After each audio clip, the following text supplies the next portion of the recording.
So my name is Bob Lynham. I am an A-dec territory manager. I live in Utah. I cover the state of Utah, Eastern Nevada, and Las Vegas. Today, we're going to be talking about an in-service on the A-dec equipment. To review, we have an A-dec 311 chair, we have a 332 delivery, we have a 372 light, and we have an assistant package with stools. So during this in-service, I will be referencing this document, which will be on the video that you can print off later. And we're going to start with the chair, then we'll go to the delivery unit, the light, the assistance package, and then the stools. So keeping that in mind, this checklist has a checklist for your patients, cleaning up afterwards, after every patient, end of day, end of week, end of month, and yearly. Okay, a quick review of the 311 chair. We have the base, we have the pump cover, contoured floor box, and that's where all of the utilities come up through the floor, be in your compressed air, etc. We have the lift arm, armrests, seat, back, and headrest. Let's go through this in more detail. Starting with the base, it is a cast iron base. You will notice that there are some spaces underneath each leg. That allows nice air movement so that the actual floor stays dry. Then we have a lift arm. And with this lift arm, I'm going to lift the chair, and you can see the lift arm here. Now, it's very important to realize what's also going on here. We have under the lift arm a safety plate. That safety plate is designed that if the chair was to come down on any object, the chair would stop and automatically reverse. I'm going to demonstrate that for you right now. So now I'm going to lower the chair. It will touch my foot. You will notice I'm not releasing the button on the touchpad and the chair reversed. So that safety plate is only for your protection and your patient's. Okay, the next thing we're going to talk about is the armrest. The armrest is a two-position armrest. When the armrest is down, that is entry and exit of the patient. The next item we're going to talk about is the backrest. It is very thin. That allows the doctor to get exceptional access to the oral cavity for the patient. The backrest is moved by pushing these buttons and allows them to go up or down as needed. The next item we're going to talk about is the headrest. It is on a glide bar. You will notice it has a dial. I turn the dial, it releases pressure, and I have double articulating on the headrest. The last item I want to show you on this chair is it has a brake release for a pivot.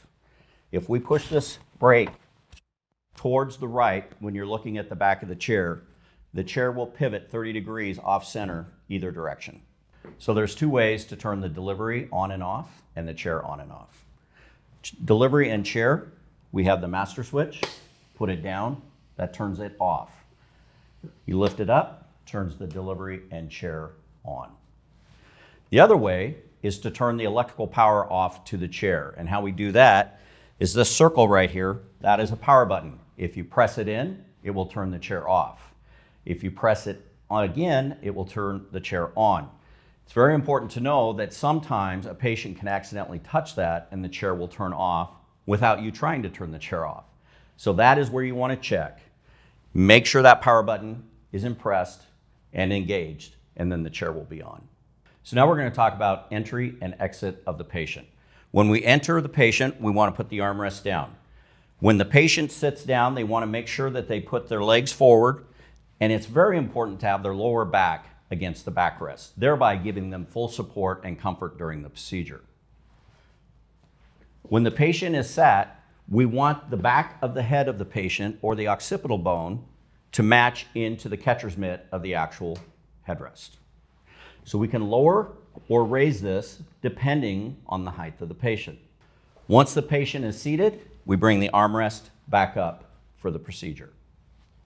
So upholstery maintenance is very, very important. The products that we use can determine the length and life of upholstery. So what we want to do is A-dec recommends using a very mild soap and water to clean the upholstery. What does mild soap mean? Approximately 5 drops of Dawn dish soap into an 8-ounce bottle, spray bottle. So you mix it and then you spray onto a rag and wipe it down. That is good upholstery maintenance. However, if we have blood on the upholstery, that does not meet CDC requirements. Then you will use a disinfectant on the chair. With a disinfectant, we wipe the upholstery of the chair and let it sit for the kill time, and then take a damp, clean rag and wipe the disinfectant off, thereby giving a longer life for the upholstery. Another way to protect the upholstery is multiple options of barriers. You can get a barrier that only covers the headrest. You can get a barrier that will cover the headrest and backrest. And you can get a barrier also that will cover the headrest, backrest, and go onto the seat. And it will be split so that the upholstery is covered by that barrier down the seat and up the back.